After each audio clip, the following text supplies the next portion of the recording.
Hello guys, এই যে আজকে পূজার ব্রাইড, আর এখন ও আয়না দেখবে এবং আমরা ব্রাইডের এক্সপ্রেশন দেখবো তার কেমন লাগছে। তো ব্রাইড আমাদের জানাবে আয়না দেখে। নাও দেখো দেখো, যাও যাও যাও দেখো। এই যে ব্রাইড আমাদের, এ কেমন লাগছে? খুব পছন্দ হয়েছে, খুব খুব দারুণ। সেই সুন্দর। আমি ভাবতেই পারিনি যে আমাকেও এত সুন্দর লাগবে, সিরিয়াসলি বলতেছি। দেখো দেখো আরেকবার দেখে নাও ভালো করে।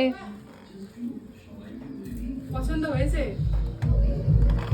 দারুণ লাগতেছে আমার, সিরিয়াসলি। এদিকে দাও, এদিকে দেখো, এদিকে দেখো, আর একটু লাইটের সামনে যাও। এক্সপ্রেশন দাও একটু। সত্যিই খুব সুন্দর লাগছে।